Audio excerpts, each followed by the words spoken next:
Bonjour tout le monde, nous sommes le mardi 5 avril, il est 9h30 passé et les marchés piétinent toujours autant. Toujours aucune conviction, forte hésitation. En même temps, c'est normal, hein, vu le peu de visibilité. Et comme je disais tout à l'heure sur BFM, les marchés s'habituent à tout, même à des moments de tension extrême, comme c'est le cas évidemment en Ukraine. Et donc, des marchés qui se comportent plutôt pas mal, hein, dans cette phase avec énormément d'incertitudes. La reprise d'hier, bien aidée par ce qui s'est passé aux États-Unis, avec notamment le Nasdaq qui a terminé en forte hausse et on est repassé au-dessus des 6700 points avec un petit pivot à 6750, un pivot sur lequel on a tenu d'ailleurs ce matin. On proposait d'acheter un petit peu sur ce niveau-là. Marché qui est quand même assez frustrant, pas hyper agréable à travailler. On arrive quand même à faire des belles choses, hein. Hier, on a bien profité de la reprise de la matinée. On a même vendu dans la zone 7715. On a vendu ici, on a racheté là. Bon, on a revendu, on a pu ressortir ce matin sur le pullback.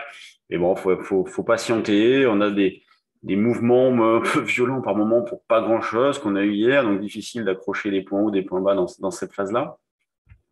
Et donc là, 705,10, c'est la zone d'achat proche. En dessous, vous avez 83 jusqu'à éventuellement, pourquoi pas, les plus bas d'hier, 45,50.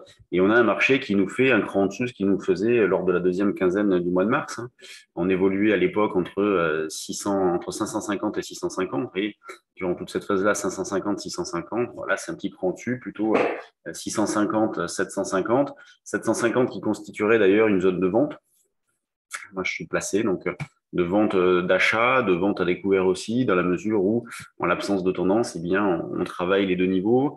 Vous avez le DAX qui est un petit peu plus véloce ce matin, avec une belle reprise là déjà. Il a franchi ses plus hauts d'hier, alors que le CAC est largement en dessous. Donc, un DAX qui se comporte un petit peu mieux. Peut-être qu'en intraday, s'il y en a un à privilégier l'achat, c'est peut-être plutôt lui. Et donc, quoi prendre comme niveau d'achat? Pourquoi pas un double appui avec ce matin? C'est vrai que nous, on espérait un niveau un petit peu plus bas, par exemple 440, voire 405, mais bon, le DAX est resté ferme et vous pouvez prendre éventuellement cette zone de 480 à l'achat.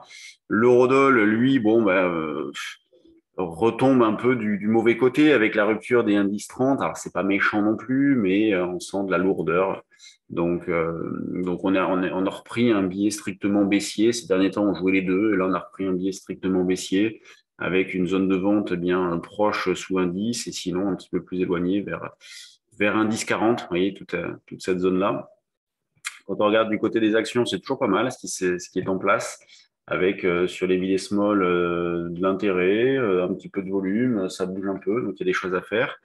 Sur les grosses, là ce matin, on a beaucoup de régularité. Vous voyez, si on affiche les valeurs du CAC classées par ordre de variation, vous avez Michelin qui prend 1,66, Arcelor qui perd 2,14 et donc beaucoup de valeurs, vous voyez, entre moins 0,20 et plus 0,30.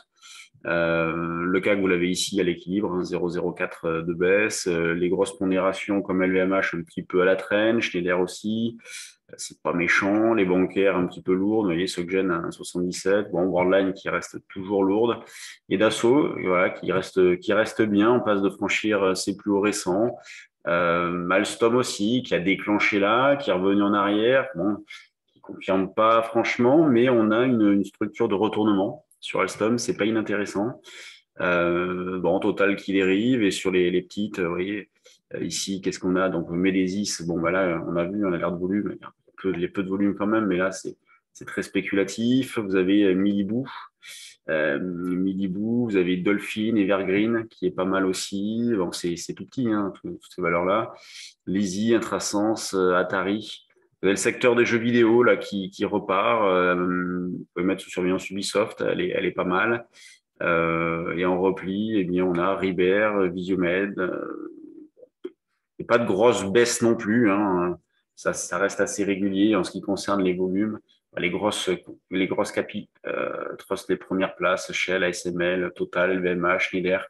Et vous voyez donc ici. Donc des volumes sur les grosses capis, des indices qui se comportent plutôt pas mal, de la spec sur les mid et small. Donc un marché qui pour l'instant est plutôt bien orienté avec toujours aussi peu de visibilité. Donc vraiment un mode espoir.